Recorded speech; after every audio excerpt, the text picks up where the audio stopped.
for the sole purpose of having something to leave behind. What of it? I asked you a question. What did they say? Why should I tell you? I was your girl once, Harvey. That carries certain obligations. All right, you got a chance. It's between you and Vera Franklin. They're gonna let Mrs. Roberts decide. She has a lot of dough in the show, and she'll be here Tuesday. Thanks, Harvey. Oh, and Harvey, what about you? Did you like my reading? You were okay. Okay. Is that the best you could say? They did ask your opinion. Sure. And I had a small chance to knife you in the back, but I did it.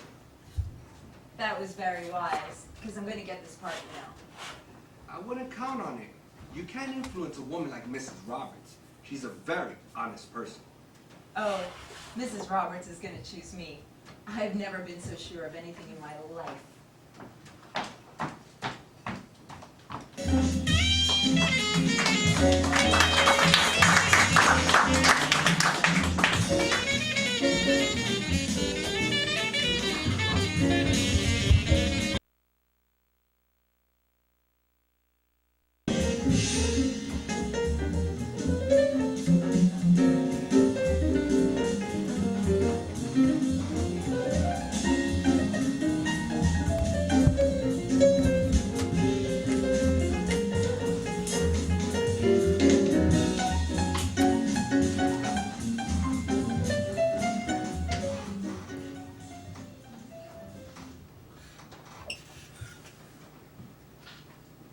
Mrs. Roberts, Where did you spring from?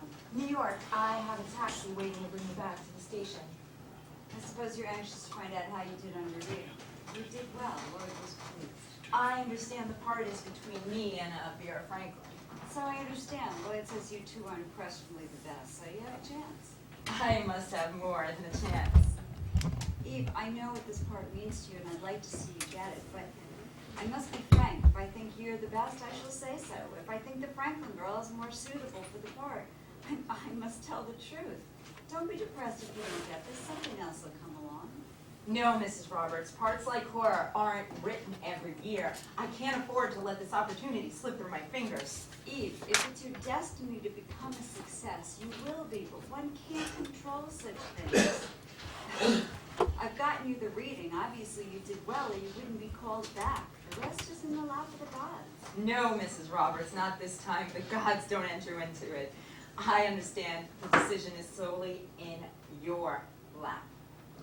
You seem well informed. I make it my business to be Mrs. Roberts. You see, a lot could happen at that audition tomorrow. For instance, I might be nervous knowing how much depends on it and not do as well as I did on Thursday. Or I might be tired and not perform at my best. In either case, I can't afford to leave such things to fate. I must know in advance that you'll choose me. Well, that would hardly be fair to Vera Franklin, would it? I told you before, I must be impartial. I must be honest. Honest, Mrs. Roberts? Yes, honest, Eve. You've got to get it through your head. I cannot guarantee that you're going to get this part. Since you're so determined to be honest, Mrs. Roberts, may I speak plainly? Go ahead, this is interesting.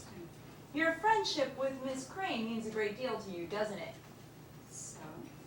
I wonder how she would react if she found out that you deliberately missed her performance that evening. Why, even your own husband was annoyed with you for doing so. Imagine how much more angry Miss Crane would be. She's always wondered how I've managed to get the press there in time. It wouldn't be too difficult to convince her that it was a prearranged stunt if I told her that I called him in the morning. Eve, this is blackmail. You could call it whatever you like, Mrs. Roberts. It doesn't disturb me in the least. Oh, and then there is another point. What about Mr. Howell? How would he behave if he too found out the truth? Shall I tell you? I bet it would cause a real break between the four of you. Why, he might be so disgusted that he decides to call off doing your husband's play altogether.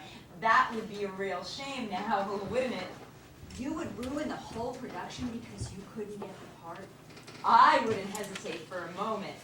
Now, Mrs. Roberts, do I get the part, or do I go straight from here to Miss Crane's apartment?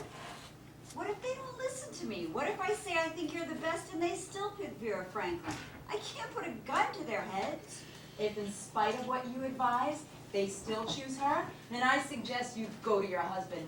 Tell him the truth. Tell him what I've threatened to do. He'll change his mind and choose me. Besides, I have a feeling he liked my reading best anyway. I can't do that. I've already lied to him and told him that you didn't know you were going on for Margot that night. He'd never forgive me. Then it's all the more up to you to convince him now, isn't it? They're undecided. They're in the mood to have their minds made up for them. Men are puppets, Mrs. Roberts. Just pull the strings. You've done it aptly before. Don't underestimate yourself. Now, what's your answer? So be it, Eve. If you can keep your mouth shut, I'll do what I can to get you the part. I knew you'd see it my way. I'm sorry I can't stay for lunch. I'd like to go home and work on the part. And when, here, be careful with these. I wouldn't want you to cut your own throat before tomorrow.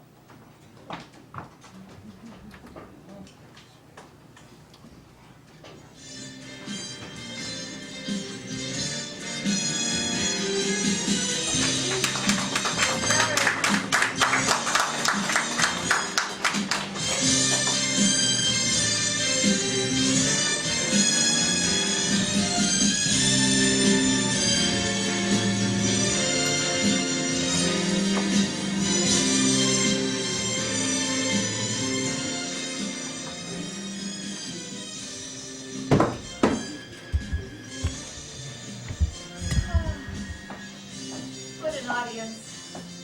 They really loved me. Did you hear that applause, that ovation? I heard. I'm glad to be done with this role, though. Although I really did love it. But they